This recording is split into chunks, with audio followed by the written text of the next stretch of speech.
ইরানের চলমান সরকার বিরোধী আন্দোলন ঘিরে উত্তেজনা আরও বেড়েছে। বিক্ষোভকারীদের উপর গুলি চালালে সামরিক হামলার হুঁশিয়ারি দিয়েছেন মার্কিন প্রেসিডেন্ট ডোনাল্ড ট্রাম্প। পরিস্থিতি দ্রুত সংঘাতের দিকেও যাচ্ছে, যা মধ্যপ্রাচ্য ও বিশ্ব রাজনীতিতে বড় প্রভাব ফেলতে পারে। ইরানের চলমান সরকার বিরোধী আন্দোলনকে ঘিরে এবার সরাসরি সামরিক হামলার হুঁশিয়ারি দিলেন মার্কিন প্রেসিডেন্ট ডোনাল্ড ট্রাম্প। তিনি বলেছেন, ইরান এই মুহূর্তে বড় বিপদের মধ্যে রয়েছে। শুক্রবার হোয়াইট হাউস থেকে দেওয়া এক বার্তায় ট্রাম্প সতর্ক করে বলেন, বিক্ষোভকারীদের ওপর ইরানি কর্তৃপক্ষ যদি গুলি চালায় তাহলে যুক্তরাষ্ট্র চুপ করে বসে থাকবে না। প্রয়োজনে তিনি সরাসরি সামরিক হামলার নির্দেশ দিতে পারেন বলেও জানান তিনি।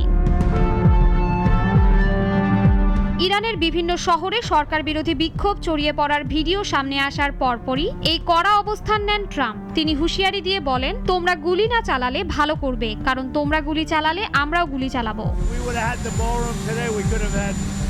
মানবাধিকার সংস্থা HRAN জানিয়েছে, টানা 2 সপ্তাহের অস্থিরতায় এখন পর্যন্ত অন্তত 62 জন নিহত হয়েছেন। এর মধ্যে 48 জন বিক্ষোভকারী এবং 14 জন নিরাপত্তা বাহিনীর সদস্য। পরিস্থিতি নিয়ন্ত্রণে আনতে ইরানের বিভিন্ন এলাকায় ইন্টারনেট সংযোগ বন্ধ করে দেওয়া হয়েছে।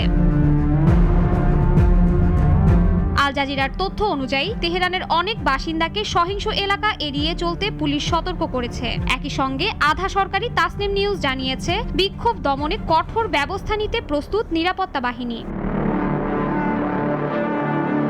এদিকে রাষ্ট্রীয় টেলিভিশনে দেওয়া ভাষণে ইরানের সর্বোচ্চ নেতা আয়াতুল্লাহ আলী খামেনি এই বিক্ষোভকে যুক্তরাষ্ট্রের সাজানো ষড়যন্ত্র বলে দাবি করেছেন। তিনি ট্রাম্পের বিরুদ্ধে সরাসরি ইরানিদের রক্ত ঝরানোর অভিযোগও তুলেছেন।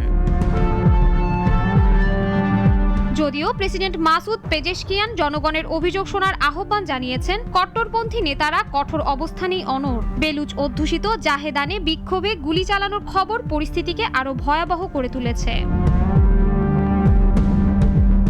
শাশ্বতী সরকার, নাগরিক।